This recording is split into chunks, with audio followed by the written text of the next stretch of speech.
All right, so I would like to start by just reminding you what you should have done so that you know when you're ready to move on to this next step. So just a reminder of the steps that we've taken so far. You are going to be drawing with white and you're using your value finder to go through and make sure you've got all of the values that are less than 6 added in with your white charcoal pencil and blended out with your Q-tip. Next, you were working on your facial features, so the eyes, nose, and mouth, and you were working on those because they are a minimal amount of charcoal and the chance of your spreading or accidentally smudging something is more minimal when you start with the facial features. So we did the facial features next, and then we moved into the black values on the face. So you were taking your black charcoal pencil and starting to bring in those darker values on the face. The next step was working on the hair, which we started in the exact opposite way of how we began the face. So we started with white and then slowly started adding in the black. With hair, we start with the solid black areas. So we're looking for specific shapes. Like I found this little diamond, this little half circle, this like rectangle. So I added those shapes in with solid black, and then I used my blending stump to go through and add the medium tones. I would recommend for you guys, as you are doing this, to do all of your medium tones, and then for your final step to be then to come in with your white charcoal pencil and add those highlights. So that would be my recommendation, because then you can make sure all of your areas are super smooth before you come in with your white charcoal. One fear that I have is that your hair is going to look grainy or like crispy. You know, when you don't blend it out all the way and it has like those dusty kind of like spotty textures. That is not something that you see in hair. So it will look especially unrealistic because that's not the texture you see on people's hair. So we need to make sure that everything is super smooth in the hair, including those white highlights. So when you're adding those little white lines, make sure that you find a nice pointy part of your pencil, that you look at it and find where it's flat and avoid that spot so that you don't have like thick, wide, crispy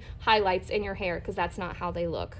We also need to remember that typically on hair, when it bows out and there's like a curve going out, that's where the light's going to hit it. Wherever it's curved in is typically a shadow. However, I do want you to just try to match your reference photos the best that you can. So you're going to go through and finish all of those steps, including the hair, and you will also continue throughout the clothes, and those steps are very similar to what we've been working on. I would say to end with the clothes because it's near the bottom of the paper. So as you're continuing from your hair, you're going to be working your way down. Don't forget that you can use a piece of scrap paper to cover something while you're working so that you can move around with your hand and not run the risk of smudging something. So once you have all of your details drawn in with charcoal on your person specifically, then the next step is to check with me. I want to check it before you move on to color. The reason why is because we are going to be erasing any extra smudges, and I want to make sure that before you get to that step that you've added everything that you need to, so you don't erase once and then have me say, oh, actually, you need to go back and work on this part just a little bit more. And then you have to go back and complete that erasing step again. So I want you to check with me so that you don't have to do this multiple times.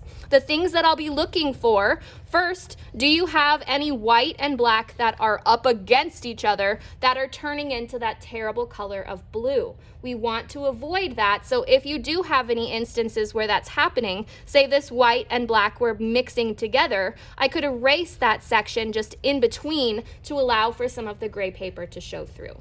So once I have checked it and we've got it where we need it to be before you move on to this next step, you can start on coloring. So the first step to coloring is to choose your color scheme. And I do have these little color catalogs that I think are really, really helpful. It's nice because it shows you all of the options for that volume, and there's volume 1 and volume 2. So you can look and see all of the options at once. However, I am more of like a physical person, so I liked to see and hold the actual cards. Like that was really helpful to me to like be able to see them and hold them and sort through them in real life, and that helped me to narrow down the ones that I liked the most. So if you are that way, you are more than welcome to go up to the actual cubes themselves and sort through them and look at them physically. And this catalog is also on Teams. So I just added it in our class materials file section, and it's really cool because in that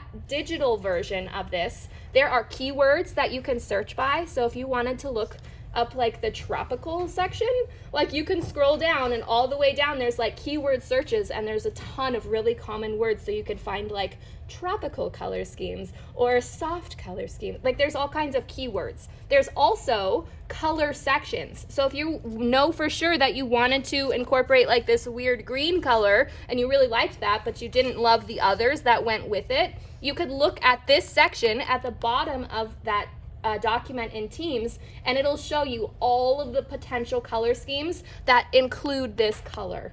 Isn't that awesome? Oh, love it. I'm so excited that we have that resource for you. So the first step is to select your color scheme.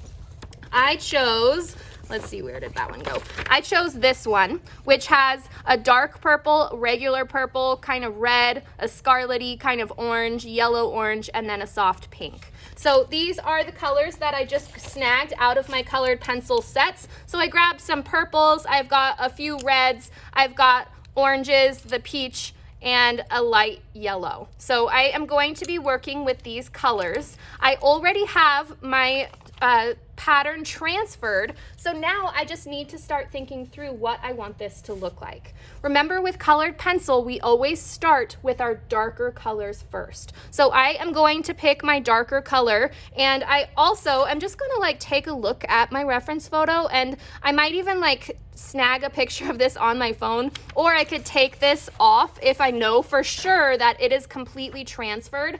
It's a little scary to do that. Like I would recommend maybe taking a picture instead, just because there's always tiny little parts that I forget. So I imagine there's probably parts that you have forgotten too. So it's nice to leave this taped on so that then you can just flip it back and forth and say, whoops, I still need to go back and trace that. So if I were to start on this and I looked at the values and I can say, all right, well, the dark is on the left, it fades out to the light. So I'm going to start with my darker color, and I'm bringing in this purple, and I'm gonna fade it out super smoothly. So I wanna fade all the way out to the gray of my paper.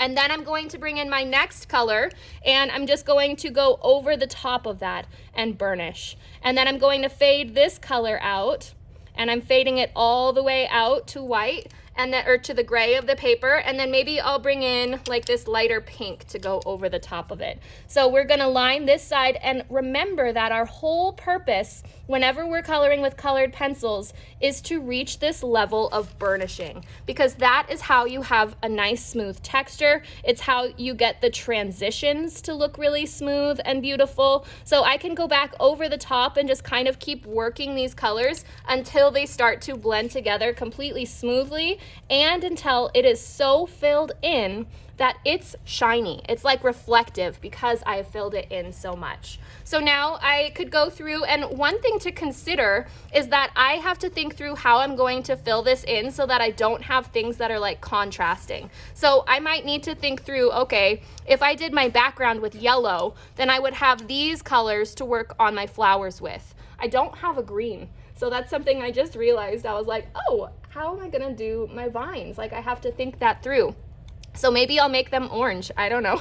So I'm just gonna come in and I'll like have this kind of fading out, and maybe it'll just like fade out to this peach, and I'll have it be kind of like a more muted version of vines. And then maybe my background color would be just like this solid yellow. So then I would just fill this in with that solid yellow, and I want to make sure that I'm burnishing all the way through. Even for like background things like this, it has to be completely burnished. And every area should have at least a couple color transitions. So what that means is that you cannot just color this straight up. Like you have to have color transitions in all areas. It doesn't have to be in every area, but in most of these spaces, you should be able to see a color fade.